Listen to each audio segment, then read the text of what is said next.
friends, welcome to Success NEET Media. In this video, we are going to learn which book is best for preparing NEET physics. So let us start the video without any further delay. First, we discuss about some points to remember before starting any book.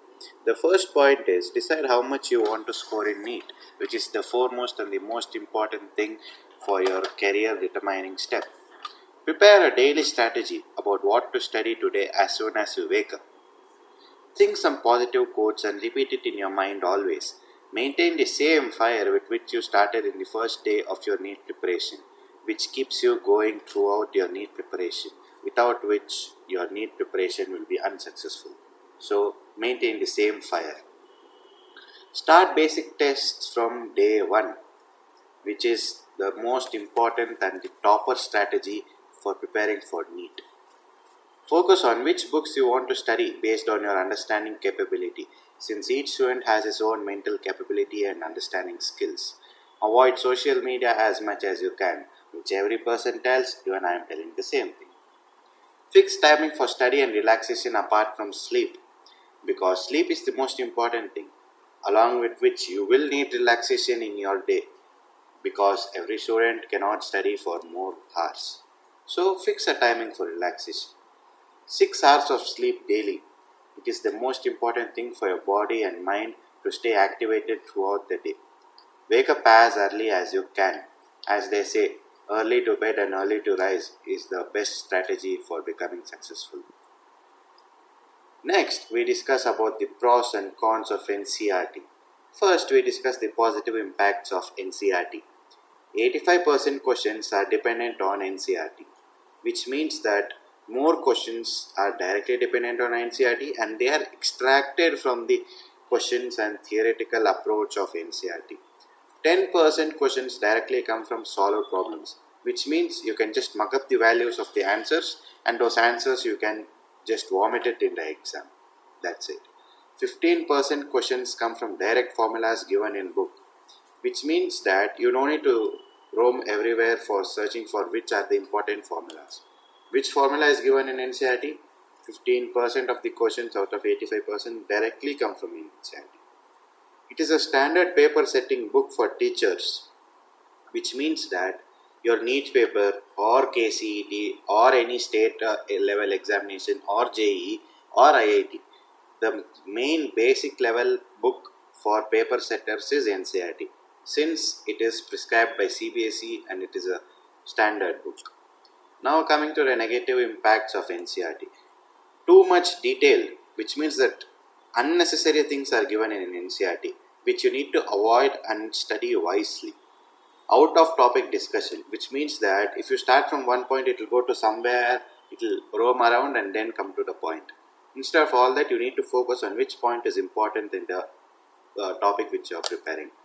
And there are less number of problems to practice. More time consuming. Time consuming because too much detailed explanation, whichever I have told above. Now, let us come to pros and cons of DC PANDEY.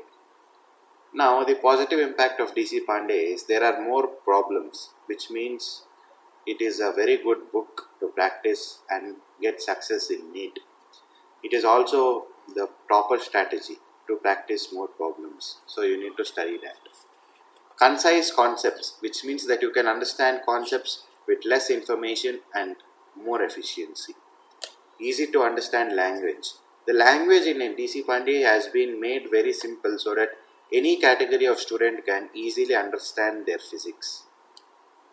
Specific pattern of problems, which means that when you want to revise a physics chapter or anything, you can just follow DC PANDEY. In that, specific pattern of questions and problems are there, which will be asked in your examination, mock tests or final exams or NEET exam, anything. And more exposing of mind to questions. Since there are a large number of problems, you will automatically be exposed to more number of questions. The negative impacts are there are less theoretical approach, less direct questions, which means that you will need to apply your mind and solve the questions, and such questions won't come in NEET exam as per my knowledge. Since I have also given NEET, that much indirect questions won't be asked. More of direct questions will be asked. indirect way of applying formulas, which means that you will be needed to um, combine two or more formulas to get a specific formula and then substitute that formula in the question. More advanced level questions, which is good for some, not good for some. Next, we come to the pros and cons for HC Verma. The positive impacts of HC Verma are more detailed knowledge about concepts, which means that when you don't understand a concept, you can practice HC Verma concepts. Advanced level practice for becoming an expert. When you have completed NCERT and any other book and you still have time and scope to improve in the chapter, you can follow HC Verma always, because it is recommended for advanced level practice. A chance to improve your weak concepts, which means that you could not understand some concepts in NCERT or any other book, but you can improve that concepts in this HC Verma book. More exposing to higher knowledge questions. Now, coming to the negative impacts, it is time consuming because it has a detailed knowledge of concepts, not really helpful for NEET level. Yes, this is the most important thing in HC Verma. Since HC Verma book is used to prepare students for NEET, IIT, JEE level questions, and for PhD such type of courses, it is useful. Book is made for JEE and IIT level exams, as I told just now. More elaborate explanation, which is used by teachers to explain to students, but directly for students for preparing, it's not recommended. The conclusion in this video is, in this video we have learned how books are made for students according to their level of understanding. You need to prioritize and give time for understanding which book you need to choose. Choose wisely, since it is your future and your career determining step. No person can do all the books within a span of 2 years, which is a fact and it needs to be told. Do not try to run on 2 tracks because you will ultimately fall. So choose 1 book or 2 books maximum, in which NCERT should be one of your choice compulsorily. This is the most important thing in this video which I wanted to tell you students. Hope you like this video. Please do subscribe my channel for more such videos.